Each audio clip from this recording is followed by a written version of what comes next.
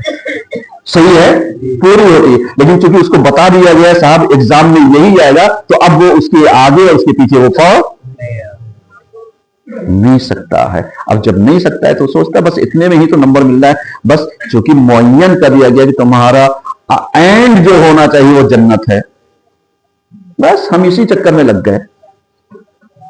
کاش اذان کے ان جملات کو اور کلمات کو ہم نے اذان کے بعد کے جو دعا میں استعمال ہوئے ہیں ان کو سمجھ لیا ہوتا تو ہماری عظمتیں کچھ اور ہوتی، ہمارا کردار کچھ اور ہوتا، ہماری منزلت کچھ اور ہوتی.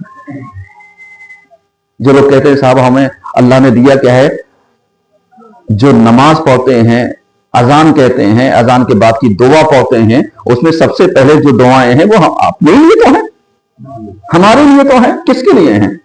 اللہم اجعل قلبی بارا، اور یہ طرح سا الہ، وہاں سے لے کر کے 5 نعمتیں ہم نے مانگی ہیں. اس میں جو لوگ پڑھتے ہیں پڑھتے رہیے گا. 5 نعمتیں مانگنے کے بعد آگے لاسٹ میں پروردگارہ اندہ قبر نبی کا، ہمیں تو جو لاسٹ ہے ہمارا وہ کہاں پر دینا؟ قبر میری وہاں پر ہو، اینڈنگ جو تیرا نبی ہے. تیرا نبی جو ہے سب نہیں، محمد.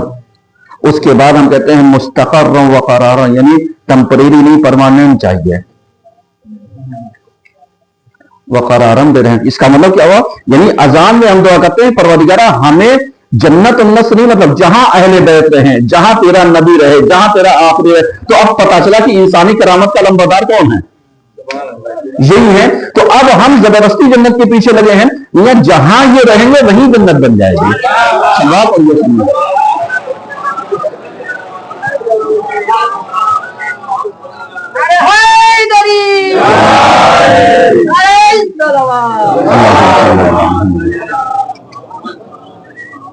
یعنی ذرا سا غور کیجیے آپ، یعنی ہمارا مقصد کہاں پر ہے؟ ان کا ساتھ ہے، اہل بیت کا ساتھ ہے. اور ہم کو الجھایا کہاں گیا؟ صاحب جنت جائیے، عبادت کی جنت جائیے. تبھی تو مولا نے کہا کہ جو جنت کی لالچ میں عبادت کرتا ہے وہ تاجروں کی عبادت کرتا ہے، تجار ہے. اب ذرا سا دیکھیے ہم لوگ کون سی عبادت کرتے ہیں؟ پروردگارہ جنت دے دے، عبادت اس لیے کرے جنت دے دے، اس کا مطلب تاجروں والی عبادت ہوگی نہیں ہوگی؟ مولا کائنات بعد میں کہتے پروردگارہ عبادت میں جنت جہنم کے خوف سے نہیں، بلکہ میں نے تجھے اہل پایا اس لیے کر رہا ہوں، تو اہل ہے اس لیے. اب جو لوگ کہتے ہیں سجدہ کرنا یہ تو اب جا کر کے دیکھو ہم نے خدا کو اہل پایا ہے، ہمارے وجود میں گواہی ہم عالم ارواح میں دے چکے ہیں، اپنے عمل سے بتا رہے ہیں جو عہد کیا تھا وہ اس پہ پورے ہیں. کسی کے روکنے سے یہ چیزیں رکنے والی نہیں ہے. ہم فنا تو ہو سکتے ہیں، سجدہ نہیں ہو سکتا. سلام پر یہ سمجھ رہے ہیں،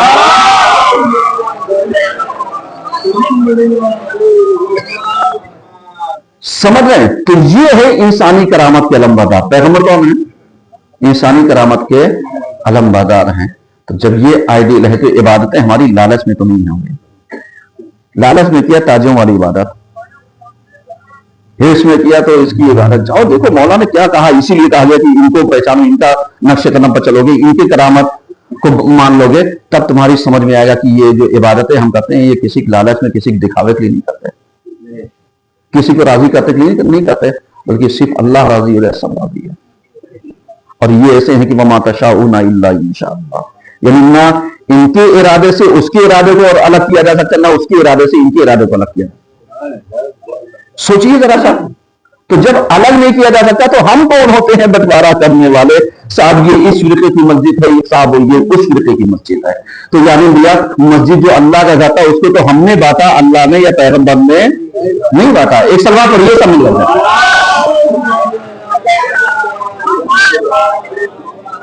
بس ایک اعلان وہ کر لیجیے